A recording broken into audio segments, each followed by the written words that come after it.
Good morning, Portland people. My name is Gordon, and in this video today, I'm going to explain to you why our PGE bill is constantly on the rise.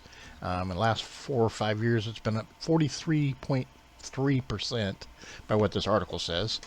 So a little bit of background from me is I work for a utility company, and sometimes I go out and I do actual cable locates along the road. The facilities are phone facilities and internet facilities that go along the road. So if a construction company calls us, hey, we're going to do some work along the road here, we go out and we tell them where our lines are so they don't hit them. Well, 5, 6 years ago, I was doing a job and I just happened to see a PGE guy out by a pole because we had a bunch of locates to replace poles. I says, oh, what are you guys doing, all these poles? And they said, well, somebody called and complained, or a group complained. Not just one person called, but a group made a complaint. If I went to court, I don't know. But anyway, it was about the creosote coming down the poles and infecting the area, the circumference around the pole on the ground. So the creosote was coming down the poles and infecting the ground. And so at that, they are ripping poles out and putting new poles in. Sometimes they're metal poles, sometimes they put a netting around it or a diaper on the pole. But that's what's one part of it that's going on. I'm going to show you a couple of videos of exactly what I'm trying to explain here, and then we'll come back. We'll also talk about a little bit about the maintenance, the ongoing maintenance of tree trimming up in the rural areas. Anyway, let's get on with it. Thanks for watching, guys. Here's another example of the PGE pole. They put this netting on here. They say it's for fire protection when they come out and do it, but that's not what it's for. As you can see, this pole is drier than pecan fart. But what it's for is to catch the creosote as it comes down this pole, so it doesn't infect the circumference around the bottom of the pole. So the creosote will come down this and be caught by this netting. And that's why that netting's on. That's why they're doing that.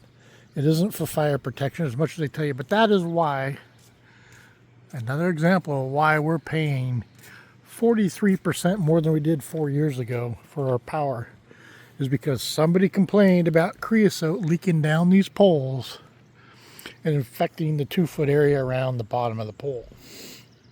It's just one more example of what's going on. You guys want to know why your PG bills keeps going up? They're replacing poles.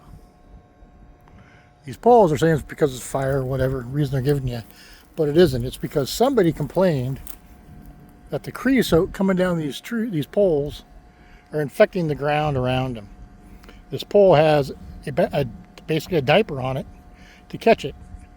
They'll take and wrap up like 10 feet, 8 feet with a netting to catch the creosote. But that's why our bill's going up. Okay, so the poles aren't our only cost. Out in the rural areas, PG has maintenance crews that go out and trim trees in these big orange trucks, and there is a lot of them. It is a huge maintenance cost to keep those trees trimmed away from the lines.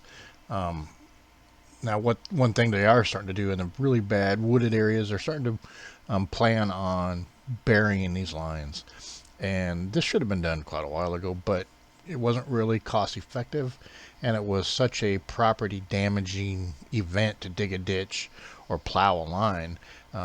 It wasn't feasible really.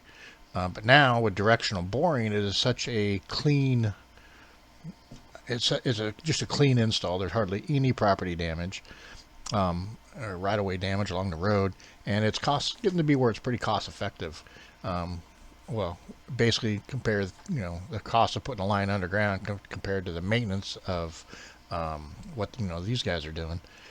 Nothing against these guys; they're just doing their job. But man, that's a big bill. That's a lot of work there, a lot of crews they got. Anyway, guys, thanks for watching. Give us a thumbs up, hit the subscribe button. Talk to you later.